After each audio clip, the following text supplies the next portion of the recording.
Okay, so the recording is on, and what we're going to do is we're going to take we're going to do one part at a time. So I'm going to make a cubic shape, and I'll show you how to do a little bit more too, so this is our playing around portion of the project. So I'm going to, let's see, I have to set up my primitives and I have to set up my parameters, and I'm going to make a box, and I'm just going to make a 1 by 1 by 1 box, right? Mhm. Because then I've got a unit box that's really easy to play with. And the way I do it is I usually put the center on the bottom, but if you need to move the center of it, you can change this extrusion to say go both ways.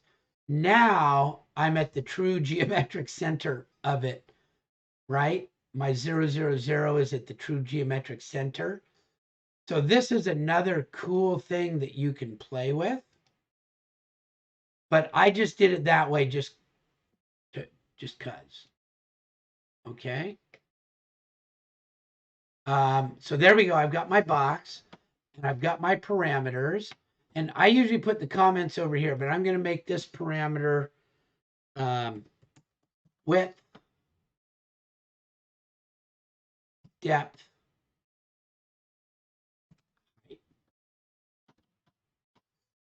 Okay, so I've got width, depth, and height. You know that you can, if I want to make sure that it's cubic, I can always say that this one equals width and that this one equals width. So now, no matter what, I'm always going to get a cube.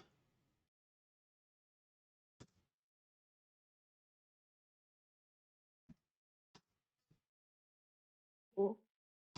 Yeah, that is cool, isn't it? I love that.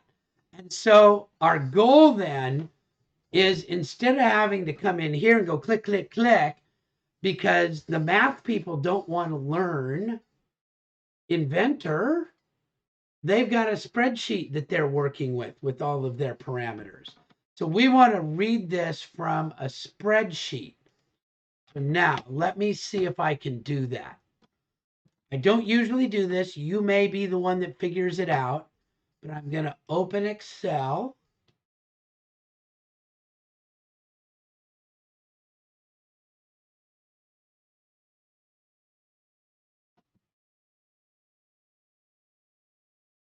And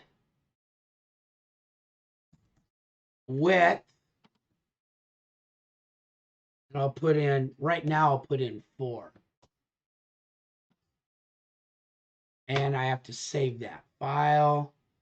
Save as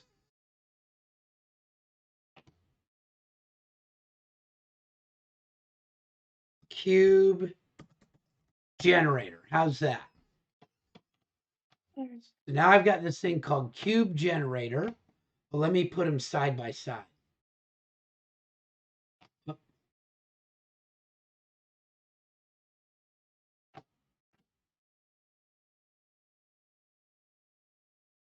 And we'll see if this works.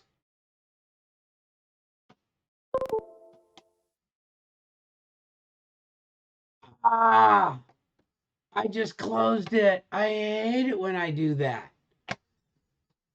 I think I'm going to have to go do that all over again. But No, right? let's see. Darn it all. That's my one big problem with VMware. I'm going to close all that. Oh, it's still there. VMware Horizon is still up somewhere. Good. Close that. Make that big.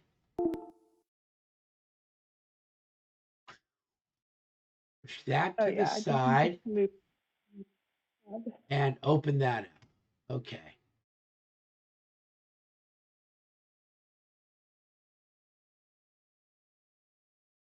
Okay, so now when I go into my parameters, I should be able to link this to my desktop cube generator. And I'm going to start in cell A1. Link it.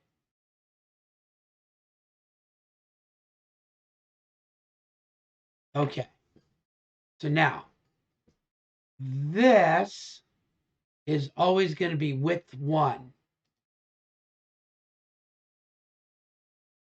There it is.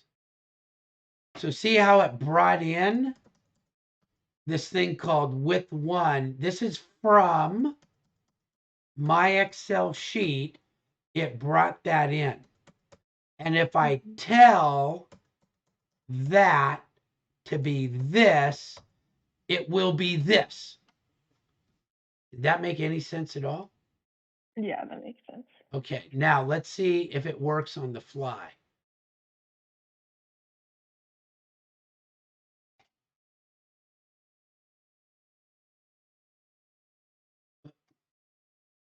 Here we go. The mouse works backwards of all my other programs in Inventor. So it's like everything's backwards. I have the worst time with it. There we go. Okay. So now let's change it to 2 and save.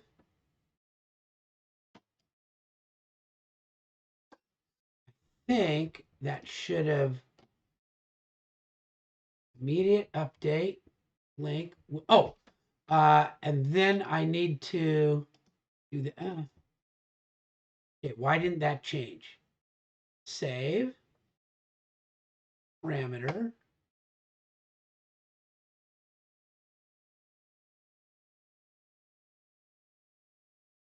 Okay, so let me do this.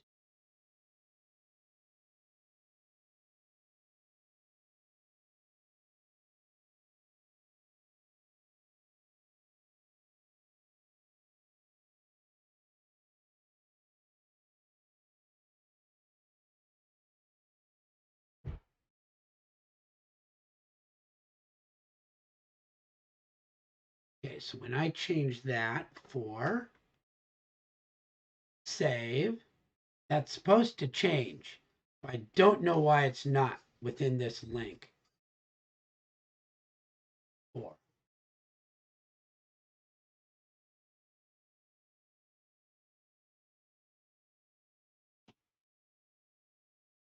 2. Enter. Save.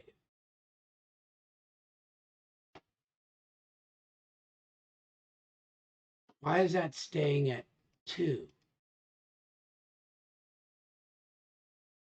Immediate update. So I've got something going wrong with my update.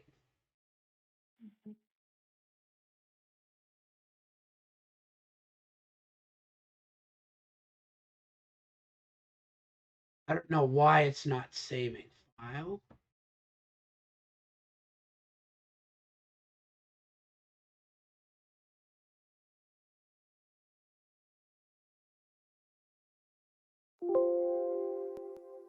Yeah, I don't want to do that. Well, there's, oh, update.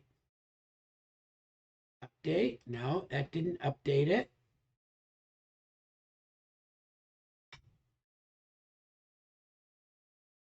Be on immediate update whenever it sees a change.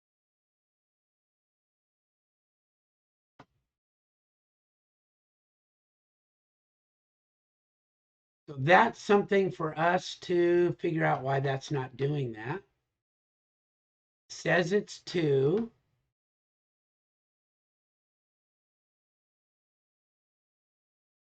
Says it's from that. Width 1 is consumed by them.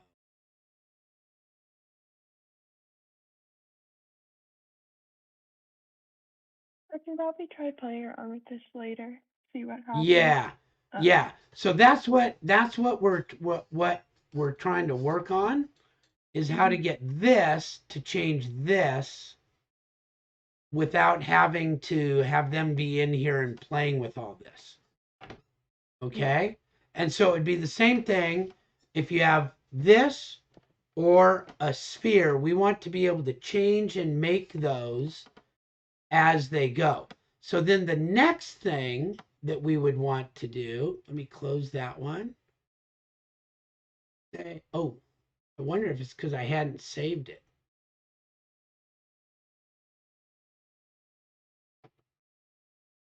Let me just do a quick check and see.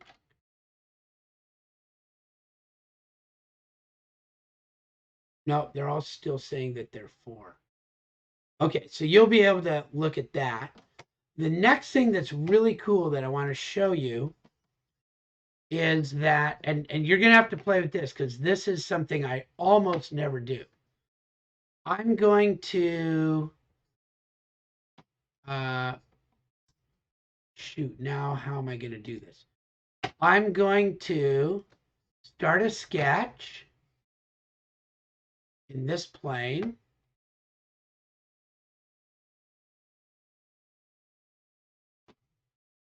And I'm going to come over some distance. And I'll put a dimension on it because, right, I always have to have dimensions.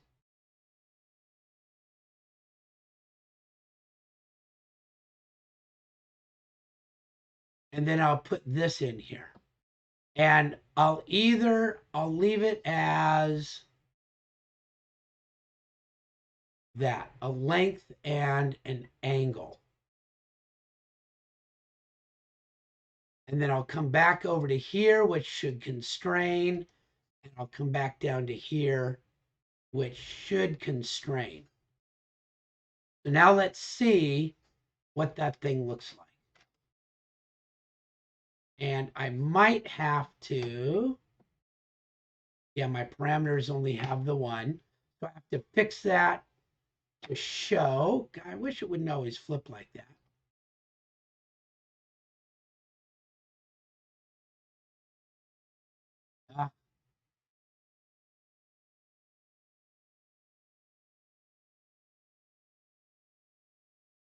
There we go. That's what I'm looking for. I'm going to dimension a length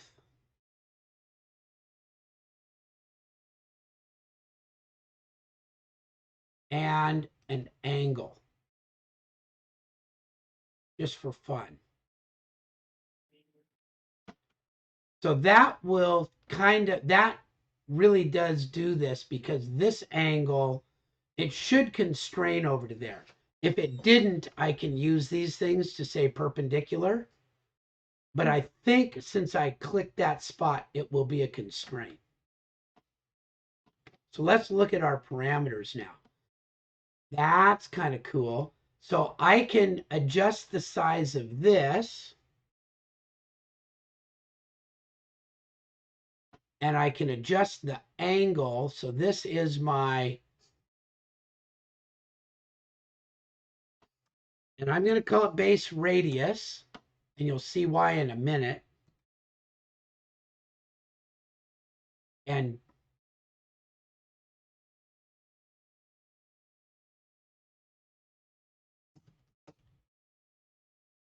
base radius. And this one is going to be my side length. And this one's going to be my opening angle. I know what those are. Now there's another cool thing that I can do, which is a revolve. I'm going to pick that profile. And I'm going to revolve it around an axis.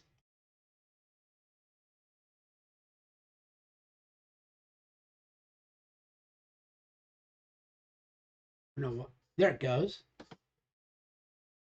So now I've got a cone that is fixed by parameters. Right? And I can type that to be 2, 4, And see, it's all just growing. I can make this 10. I can make this, probably has to be above 90, 100. So now I've made myself a formula to make whatever cone I want. And I should be able to put these in. So I think these are the surface things that we'll be looking for, right? Because a cone, those are the variables of a cone. And so That's if cool. yeah, it is, isn't it? Yeah. I can see how it would help students like understand revolutions when you study them. Exactly. Right?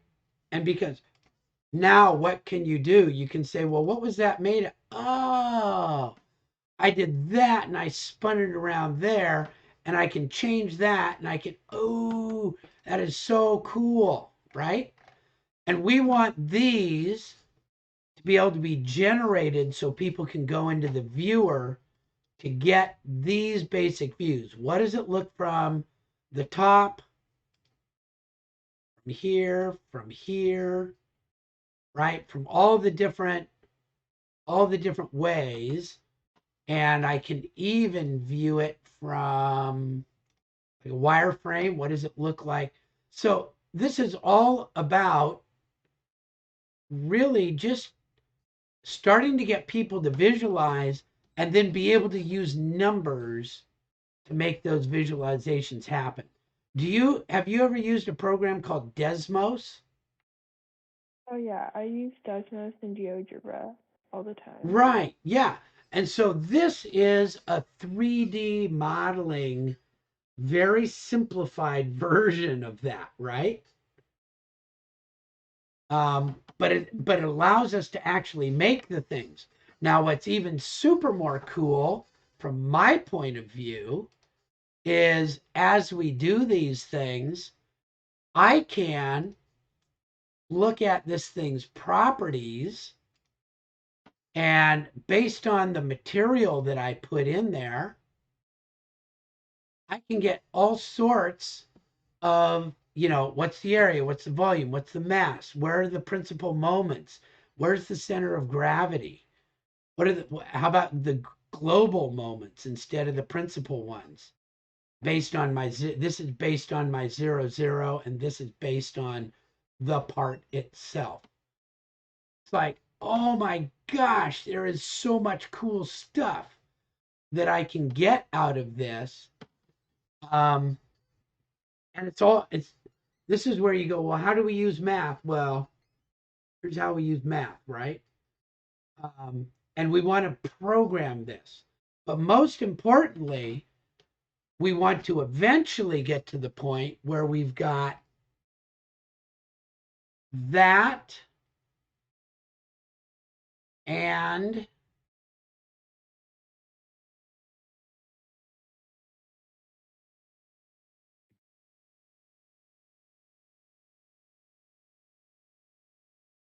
I think I remember that I have to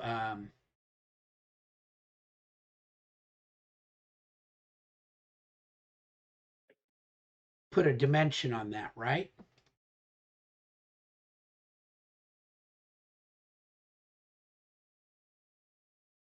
Okay, now what's really cool is if I were to move this off center, I'd have a pretty complex shape that would be really hard to figure out what the surface is. Okay, but if I wanted to, I could actually do that.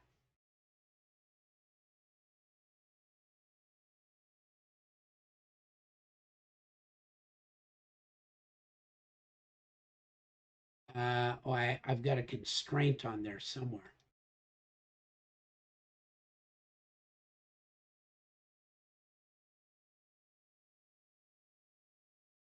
Well, I'm boffing that one up. I don't know why that's not going there. That should go because of that constraint. There we go. I think that'll, it's got some stuff that makes supposedly life easier, but doesn't. There it goes. Yeah.